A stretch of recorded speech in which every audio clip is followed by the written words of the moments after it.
તો ચેનલને સબસ્ક્રાઇબ કરો. એમને પણ અત્યારે ઓગણનાથ જઈ અને કોનમાં કહે છે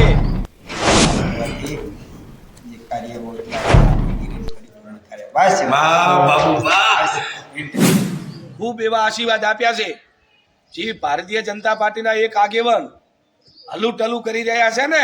નમસ્કાર દર્શક મિત્રો, સ્વાગત છે. અને જે હાલ જિલ્લાનું વિભાજન કરી અને થરાદ જિલ્લાની જ્યારથી જાહેરાત કરી છે ત્યારથી ભાભર શહેરમાંથી દરબાર હુકમસિંહનું વારંવાર નિવેદન સામે આવતું હોય છે. ત્યારે આજે ભાભર શહેરના કોંગ્રેસના પ્રમુખ હુકમસિંહ રાઠોડ અને સંજુભા રાઠોડ અને વડીલ સંજુભા રાઠોડ એ અત્યારે ઓગણનાથની જગ્યા પર દેવદરબાર જાગીરમઠ ત્યાં દર્શન કરવા માટે પહોંચ્યા હતા અને બાપુના આશીર્વાદ લેવા માટે આવ્યા હતા. ત્યારે બાપુએ શું આશીર્વાદ આપ્યા એ આપણે હુકમસિંહ રાઠોડ સાથે વાત કરીશું.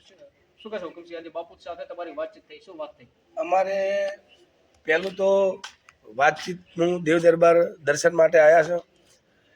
અમને ભાભરની અંદર, ભાભર શહેર અને ભાભર તાલુકાની અંદર એક ભારતીય જનતા પાર્ટીના મોટા આગેવાન એમની મને વારંવાર ટોણા માર્યા કે તમે આ બોર્ડ મારો છો, તમે રેલીઓ કાઢો છો, આ બધું કરો છો, રિક્ષાઓ ફેરવો છો, ટેમ્પલર ફેરવો છો, કે કોઈ દિવસ તમે ઓગળ જિલ્લો માગો છો, ઓગળનાથના કદી બાપુના દર્શન કરીને કોઈ દાડો આશીર્વાદ લીધા છે?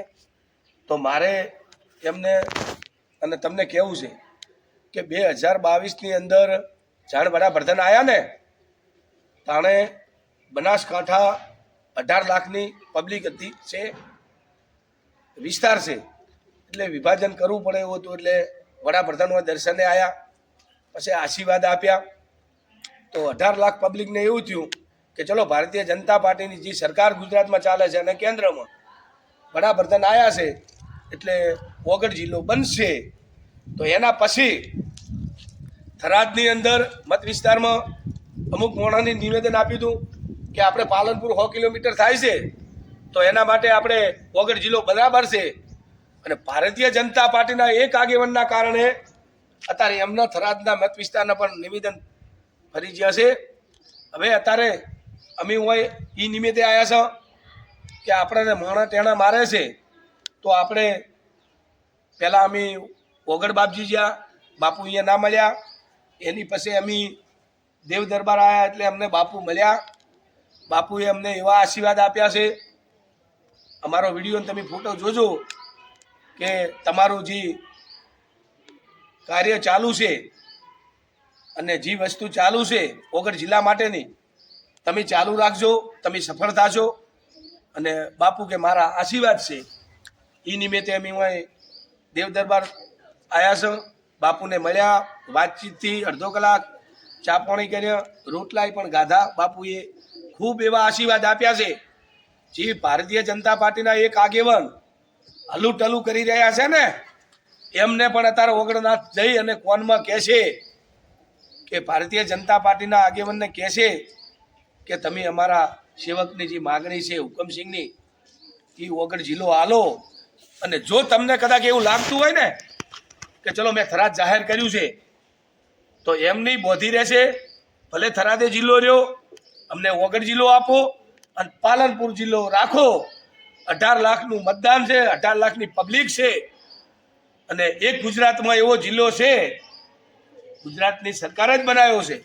એ કઈ સરકાર? ભારતીય જનતા પાર્ટીની સરકારે જ બનાવ્યો છે, બીજી કોઈ સરકાર નથી. તો 3 લાખનો જિલ્લો બનતો હોય ગુજરાતની અંદર તો 18 લાખમાં 3 જિલ્લા બનશે.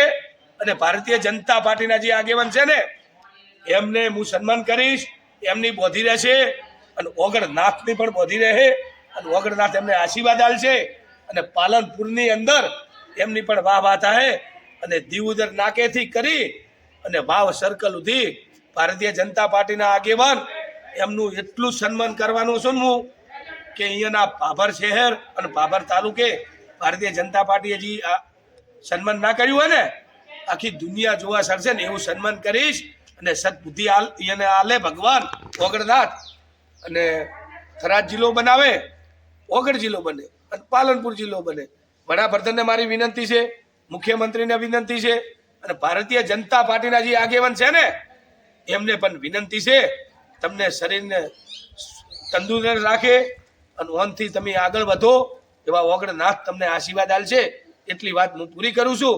અને ઓગળ જિલ્લો તો લઈને જપશું. ઓગળ જિલ્લો અમને આપો એવી મારી વિનંતી છે. રહ્યા છે ને હુકમસિંહ આજે દેવ દરબાર ખાતે આશીર્વાદ લેવા માટે આવ્યા હતા ને બાપુએ પણ આશીર્વાદ આપ્યા તે હુકમસિંહ કહી રહ્યા છે. નમસ્કાર, ફરી મળીશું ત્યાં સુધી આપ